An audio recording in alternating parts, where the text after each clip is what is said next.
Hello friends, good morning. Welcome to Apex point.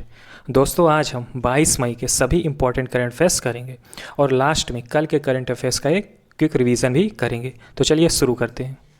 तो आज का हमारा पहला प्रश्न है, हाल ही में किसने चीन में बनी सिनोफार्म की कोविड-19 वैक्सीन को इमरजेंसी यूज के लिए मंजूरी दे दी है? तो आंसर होगा आपका ऑप्शन नंबर ए, यानी WHO ने हाल ही में चीन में बनी सिनोफार्म की कोविड-19 वैक्सीन को इमरजेंसी यूज के लिए मंजूरी दे दी है। तो आंसर होगा आपका ऑप्शन नंबर ए, यानी विश्व स्वास्थ्य संगठन। डिटेल देखते हैं। तो दोस्तों, WHO ने हाल ही में चीन में बनी सिनोफार्म की कोविड-19 वैक्सीन, जिसका नाम है BBI-BP कोरोना वैक्सीन, के इमरजेंसी यूज के लिए मंजूरी दे दी है और यह वैक्सीन का इस्तेमाल अब पूरी दुनिया पर किया जा सकेगा।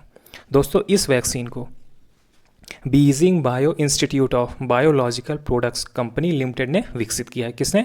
Beijing bio institute of biological products ने विकसित किया है। दोस्तों, यहाँ पर चीन है, तो चीन के बारे में जानते हैं।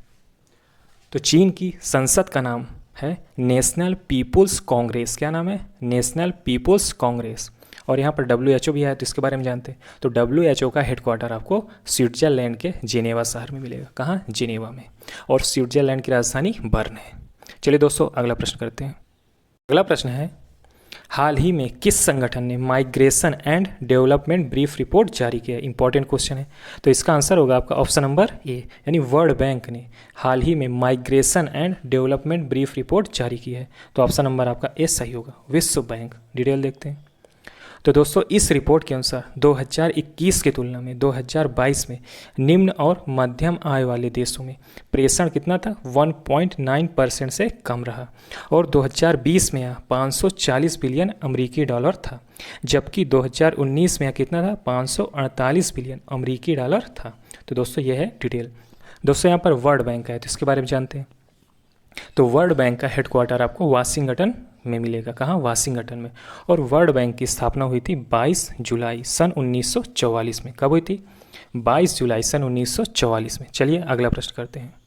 अगला प्रश्न है, विश्व एड्स वैक्सीन दिवस कब मनाया जाता है? तो आंसर होगा आपका ऑप्शन नंबर डी, यानी प्रत्येक वर्ष 18 मई को विश्व एड्स वैक्सीन दिवस मनाया जाता है। अगर एड्स दिवस पूछता है तो वह आपका प्रत्येक वर्ष 1 दिसंबर को मनाया जाता है, लेकिन यहाँ पर विश्व एड्स वैक्सीन दिवस पूछा है तो यह आपका प्रत्येक वर्ष 18 मई को मनाया जाता है। तो ऑप्शन नंबर डी आपका सही होगा। डिटेल देखते हैं। तो दोस्तों, पहली बार विश्व एड्स वैक्सीन दिवस 18 मई सन 1998 को मनाया गया था और इस दिन को HIV वैक्सीन जागरूकता दिवस के तौर पर भी संबोधित किया जाता है। इसका मकसद है HIV संक्रमण और एड्स की रोकथाम के लिए HIV वैक्सीन की ज़रूरत के सिलसिले में जागरूकता बढ़ाने की तरफ होता है। तो दोस्तों, इसके मनाने का उद्देश्य ये है। दोस्तों, यहाँ पर HIV आया है, तो इसके बारे में जानते हैं। तो HIV का फुल फॉर्म अक्सर एग्जाम में पूछ लिया जाता है। तो इसका फुल फॉर्म है ह्यूमन इम्यूनो डिफिशियंसी वायरस और एड्स का कारक HIV वायरस ही होता है। कौन होता है? HIV वायरस होता है। दोस्तों, इस बार की HIV की थीम है वैश्विक एकजुटता, अर्थात ग्लोबल सॉलिडेरिटी। तो इससे सीधा प्रश्न बन सकता है। चलिए अगला प्रश्न करते हैं। अगला प्रश्न है, निम्न में से किस देश के राष्ट्रपति ने अप्रवासियों को वीज़ा प्राप्त करने पर लगी रोक को हटा दिया है?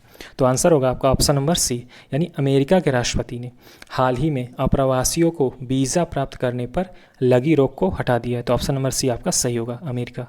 डिटेल देखते हैं। तो दोस्तों, अमेरिका के राष्ट्रपति जो बाइडेन ने हाल ही में पूर्व राष्ट्रपति डोनाल्ड ट्रंप द्वारा जारी वर्ष 2019 की उस घोषणा को रद्द कर दिया है जिसमें अप्रवासियों को वीज़ा प्राप्त करने से रोका गया था और उन्होंने कहा कि पिछली घोषणा अमेरिका के हितों को आगे बढ़ाने में मदद नहीं करती है। दोस्तों, यहाँ पर अमेरिका है, तो इसके बारे में जानते हैं। तो दोस्तों, IMF, वर्ल्ड बैंक, यूनिसेफ, इन सभी का मुख्यालय वह अमेरिका में है। कहाँ है? अमेरिका में। IMF यानी कि इंटरनेशनल मॉनेटरी फंड। चलिए दोस्तों, अगला प्रश्न करते हैं। अगला प्रश्न है, निम्न में से किस राज्य सरकार ने हाल ही में अनाथ बच्चों को 10 लाख रुपए देने की घोषणा की है? तो आंसर होगा आपका ऑप्शन नंबर बी, यानी आंध्र प्रदेश सरकार ने हाल ही में अनाथ बच्चों को 10 लाख रुपए देने की घोषणा की है। तो ऑप्शन नंबर बी आपका सही होगा, आंध्र प्रदेश। डिटेल देखते हैं। तो दोस्तों, आंध्र प्रदेश सरकार ने हाल ही में कोरोना महामारी की वजह से अपने माता पिता को खो चुके बच्चों को 10 लाख रुपए देने की घोषणा की है। दोस्तों, बच्चों के लिए 10 लाख रुपए की सावधि जमा करने का फैसला लिया है। दोस्तों यह राशि बच्चे को 25 साल की उम्र के बाद मिलेगा। कितने साल के बाद? 25 साल की उम्र के बाद। दोस्तों यहाँ पर आंध्र प्रदेश है, तो इसके बारे में जानते हैं। तो वर्तमान में आंध्र प्रदेश के सीएम हैं वाईएस जगनमोहन रेड्डी। कौन है? वाईएस जगनमोहन रेड्डी। और राज्यपाल हैं बिश्वाभूषण हरिचंदन। कौन है? बिश्वाभूषण हरिचंदन। दोस्तों कुचिपुड़ी आंध्र प्रदेश का एक प्रसिद्ध नृत्य है, तो यह भी इम्पोर्टेंट है। चलिए अगला प्रश्न करते हैं। अगला प्रश्न है, निम्न में से कौन सा समुदाय सावोत त्यौहार मनाता है जो हाल ही में खबरों में रहा? तो आंसर होगा आपका ऑप्शन नंबर सी, यानी यहूदी समुदाय सावोत त्यौहार मनाता है। तो आंसर आपका सी सही होगा, यहूदी। डिटेल देखते हैं। तो दोस्तों सावोत को अंग्रेज़ी में यहूदी द्वारा मनाए जाने वाले सप्ताह के उत्सव के रूप में जाना जाता है और यह एक यहूदी अवकाश है जो सिवान के हिब्रू महीने के छठे दिन आता है और इस वर्ष यह 16 मई से 18 मई तक मनाया जाना है। दोस्तों बाइबल में सावोत इज़राइल की भूमि में गेहूं की फसल को चिन्हित करता है। किसकी? गेहूं की फसल को। दोस्तों और अभी हाल ही में खबरों में रहा था इज़राइल का आयरन डोम, जो कि एक रक्षा प्रणाली है। चलिए अगला प्रश्न करते हैं। अगला प्रश्न है, अंतर्राष्ट्रीय संग्रहालय दिवस अर्थात इंटरनेशनल म्यूजियम डे कब मनाया जाता है? तो आंसर होगा इसका ऑप्शन नंबर सी, यानी प्रत्येक वर्ष 18 मई को अंतर्राष्ट्रीय संग्रहालय दिवस मनाया जाता है। तो ऑप्शन नंबर सी आपका सही होगा, 18 मई। डिटेल देखते हैं। तो दोस्तों यह दिवस विश्व भर में संग्रहालयों की भूमिका के बारे में लोगों में जागरूकता पैदा करने के लिए प्रतिवर्ष 18 मई को मनाया जाता है। इंटरनेशनल काउंसिल ऑफ म्यूजियम ने सबसे पहले इस दिन को मनाने पर विचार किया और साल 1977 से ही इस दिन को मनाने की शुरुआत की गई। दोस्तों राष्ट्रीय आधुनिक कला संग्रहालय यह आपका बेंगलुरु में है, जो कि एक प्रसिद्ध संग्रहालय है, और विक्टोरिया मेमोरियल हॉल यह आपका कोलकाता का एक प्रसिद्ध संग्रहालय है। तो ये दोनों पॉइंट नोट कीजिएगा। चलिए अगला प्रश्न करते हैं। अगला प्रश्न है, माली के प्रधानमंत्री के रूप में फिर से किसे नियुक्त किया गया? तो आंसर होगा आपका ऑप्शन नंबर ए, यानी मोख्तर ओवने को माली के प्रधानमंत्री के रूप में फिर से नियुक्त किया गया। तो ऑप्शन नंबर आपका ए सही होगा, मोख्तर ओवने। डिटेल देखते हैं। तो दोस्तों इब्राहिम बाउबर कीता को हटाने के बाद अगस्त 2020 में इन्हें कार्यवाहक सरकार के प्रधानमंत्री के रूप में नियुक्त किया गया। दोस्तों यहाँ पर माली है, तो माली के बारे में जानते हैं। तो माली की राजधानी है बमाको। क्या है? बमाको। और दोस्तों माली अफ्रीका का 8वां सबसे बड़ा देश है। कौन सा? 8वां सबसे बड़ा देश है। और अफ्रीका का सबसे बड़ा देश तो अल्जीरिया। अल्जीरिया आपका अफ्रीका का सबसे बड़ा देश है। चलिए अगला प्रश्न करते हैं। अगला प्रश्न है, विश्व मेट्रोलॉजी दिवस कब मनाया जाता है? तो आंसर होगा इसका ऑप्शन नंबर डी, यानी 20 मई को विश्व मेट्रोलॉजी दिवस मनाया जाता है। तो ऑप्शन नंबर आपका डी सही होगा, 20 मई। डिटेल देखते हैं। तो दोस्तों यह दिवस 1875 में मीटर कन्वेंशन पर हस्ताक्षर करने की वर्षगांठ के उपलक्ष्य में मनाया जाता है। इस कन्वेंशन ने विज्ञान और माप के साथ साथ इसके वाणिज्यिक, सामाजिक और औद्योगिक अनुप्रयोगों में वैश्विक सहयोग के लिए रूपरेखा निर्धारित की है। दोस्तों इस बार की विश्व मेट्रोलॉजी की थीम है मेजरमेंट्स फॉर ग्लोबल ट्रेड। तो इससे सीधा प्रश्न बन सकता है कि थीम क्या है? तो थीम है आपकी मेजरमेंट्स फॉर ग्लोबल ट्रेड। चलिए अगला प्रश्न करते हैं। अगला प्रश्न है, भारत में 21 मई 2021 को निम्न में से कौन सा दिवस मनाया गया? तो आंसर होगा इसका ऑप्शन नंबर ए, यानी नेशनल एंटी टेररिज्म डे। तो ऑप्शन नंबर आपका ए सही होगा, इंपॉर्टेंट क्वेश्चन है। तो 21 मई को आपका नेशनल एंटी टेररिज्म डे मनाया गया। डिटेल देखते हैं।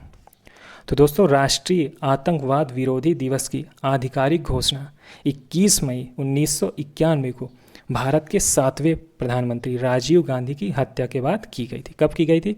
21 मई 1991 में। और किसके मरने के बाद? तो राजीव गांधी की हत्या के बाद दोस्तों यह घोषणा की गई थी। और दोस्तों राजीव गांधी भारत के सबसे कम उम्र के प्रधानमंत्री थे। कौन थे? राजीव गांधी। और दोस्तों भारत का प्रधानमंत्री बनने के लिए मिनिमम आयु आपकी होनी चाहिए 25 वर्ष। कितनी होनी चाहिए? 25 वर्ष। और दोस्तों अनुच्छेद 75 के तहत, कितने? अनुच्छेद 75 के तहत भारत का राष्ट्रपति प्रधानमंत्री की नियुक्त करता है। कितने? अनुच्छेद 75 के तहत। दोस्तों ये हमारा लास्ट प्रश्न था और हम हमेशा की तरह लास्ट में कल के करंट अफेयर्स का क्विक रिवीजन भी करेंगे। तो चलिए करते हैं। तो तो दोस्तों ये क्विक रिवीजन आपके लिए बहुत ही यूजफुल रहने वाला है। तो चलिए करते हैं। तो हमारा पहला प्रश्न है, किस राज्य सरकार ने सब्जियों के लिए मोमा मार्केट का शुभारंभ किया है? तो आंसर होगा आपका ऑप्शन नंबर बी, यानी मणिपुर सरकार ने हाल ही में सब्जियों के लिए मोमा मार्केट का शुभारंभ किया है। तो ऑप्शन नंबर बी आपका सही होगा। चलिए अगला प्रश्न करते हैं। अगला प्रश्न है, अंतर्राष्ट्रीय प्रकाश दिवस कब मनाया जाता है? तो आंसर होगा आपका ऑप्शन नंबर डी, यानी प्रत्येक वर्ष 16 मई को अंतर्राष्ट्रीय प्रकाश दिवस मनाया जाता है। तो ऑप्शन नंबर डी आपका सही होगा। अगला प्रश्न करते हैं। अगला प्रश्न है, किस राज्य में ब्लैक फंगस को अधिसूचित रोग घोषित किया गया? तो आंसर होगा आपका ऑप्शन नंबर डी, यानी हरियाणा राज्य ने हाल ही में ब्लैक फंगस को अधिसूचित रोग घोषित किया है। तो ऑप्शन नंबर डी आपका सही होगा। अगला प्रश्न करते हैं। अगला प्रश्न है, अंतर्राष्ट्रीय संग्रहालय दिवस कब मनाया जाता है? तो आंसर होगा इसका ऑप्शन नंबर ए, यानी 18 मई को अंतर्राष्ट्रीय संग्रहालय दिवस मनाया जाता है। चलिए अगला प्रश्न करते हैं। अगला प्रश्न है, किस देश में भारत के द्वारा फरजाद बी गैस फील्ड समझौता रद्द हुआ? तो आंसर होगा आपका ऑप्शन नंबर सी, यानी ईरान ने हाल ही में भारत से फरजाद बी गैस फील्ड समझौता रद्द कर दिया। किसने किया? ईरान ने। तो ऑप्शन नंबर सी आपका सही होगा। चलिए अगला प्रश्न करते हैं। अगला प्रश्न है, किसने 2021 के लिए इंटरनेशनल इनविजिबल गोल्ड मेडल जीता? तो आंसर होगा आपका ऑप्शन नंबर ए, यानी रमेश पोखरियाल ने हाल ही में इंटरनेशनल इनविजिबल गोल्ड मेडल जीता। तो ऑप्शन नंबर आपका ए सही होगा, रमेश पोखरियाल। चलिए अगला प्रश्न करते हैं।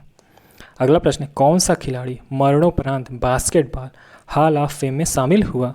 तो आंसर होगा आपका ऑप्शन नंबर सी, यानी कोबे ब्रायंट मरणोपरांत बास्केटबॉल हॉल ऑफ फेम में शामिल हुए हैं। तो ऑप्शन नंबर आपका सी सही होगा। चलिए अगला प्रश्न करते हैं। अगला प्रश्न है, किस देश के एक राज्य ने हाल ही में हार्ट बीट बिल पारित किया है? तो आंसर होगा आपका ऑप्शन नंबर सी, यानी यूएसए ने हाल ही में हार्ट बीट बिल को पारित किया है। तो ऑप्शन नंबर आपका सी सही होगा। चलिए अगला प्रश्न करते हैं। अगला प्रश्न है, किस देश ने हाल ही में पशु कल्याण के लिए कार्य योजना की शुरुआत की है? तो आंसर होगा आपका ऑप्शन नंबर बी, यानी यूके ने हाल ही में पशु कल्याण के लिए कार्य योजना आरंभ की है। तो ऑप्शन नंबर आपका बी सही होगा, यूके। चलिए अगला प्रश्न करते हैं। अगला प्रश्न है, 2021 के विटली पुरस्कार से निम्नलिखित में से किसे सम्मानित किया गया है? तो आंसर होगा आपका ऑप्शन नंबर सी, यानी नुक्लू फोम को हाल ही में 2021 के विटली पुरस्कार से सम्मानित किया गया। Important question. तो ऑप्शन नंबर आपका सी सही होगा, नुक्लू फोम। तो दोस्तों ये था हमारा लास्ट प्रश्न। आपको वीडियो कैसा लगा कमेंट करके ज़रूर बताइएगा, और दोस्तों चैनल को सब्सक्राइब भी कर लीजिएगा और वीडियो को लाइक कर दीजिए। तो चलिए दोस्तों मिलते हैं नेक्स्ट वीडियो में। Okay, good luck.